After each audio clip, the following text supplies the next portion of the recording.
Бишкектин Магаданская көчөсү менен Баялинов көчөсүндө жолдогу люктар мал менен уурдалып жатат.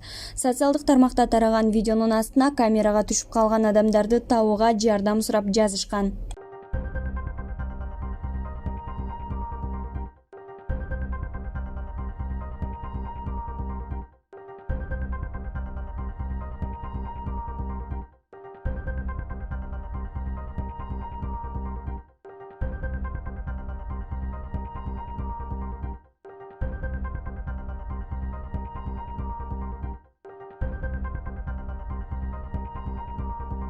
Орусиялык грек-рим күрөшү боюнча Олимп оюндарынын 2 жолку чемпиону Роман Власов Акжол Махмудовго чакырык таштады.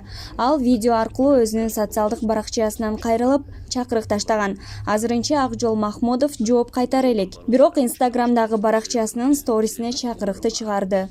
Чемпион своей карьеры, ему 34 года, Лоренс. Вот, и мне кажется, особо интересно, если мы где-то встретились с Акжолом.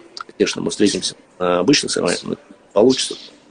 Мне кажется, надо где-то эту схватку организовать, потому что время уходит, а если мы не сделаем ее, я думаю, что 3-4 года максимум я еще буду в борьбе, а потом уже она уйдет. Многие люди ждут этой схватки. Ысык-Көл облусунун Түп районундагы 7-класстын окуучу кызы зордукталды. Зордукталган кыз учурда мектепке баргандан уялып жатат. Маалыматка караганда мектепте эмгектенген социалдык мугалимдин айтымында бул мектепте 5-класстан баштап билим алып келген. Быйыл 1-чейрекке сабакка келбей калган. Баянанын үйүнө барганда ата-энеси айылдаштары зордуктаганын билдирген. Баяна 4-класска чейин ата-энесинин колунда болгон. Андан соң башка айылда жашаган таята жана ата-энесинин карамагына өткөн.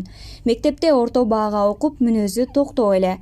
Быйылкы окуу жылы башталганда сабакты көп калтырып, бизге башка мектепке которулду деген маалыматтар келди. Ушундан улам мектеп мугалимдери айылдык кеңештин депутаттары менен бирге үйүнө барып, кабар алганыбызда 22 ноябрь күнү ата-энеси кызы зордукталганын айтышты. Баянанын айтымында мектеп жашындагы балдар жыныстык катнашты видеого тартып, кийин опузалаган, деди социалдык мугалим. Бул факт боюнча тергөө жүрүп жатканын райондук билим берүү бөлүмүнүн жетекчиси Сейит Абдылдаев билдирди. Окуучу кыздын айтымында бул окуя үстүбүздөгү жылдын жай мезгилинде болгон экен. Айылдагы мектеп жашындагы балдар зордуктаса, кийин таекеси да күч колдонгон.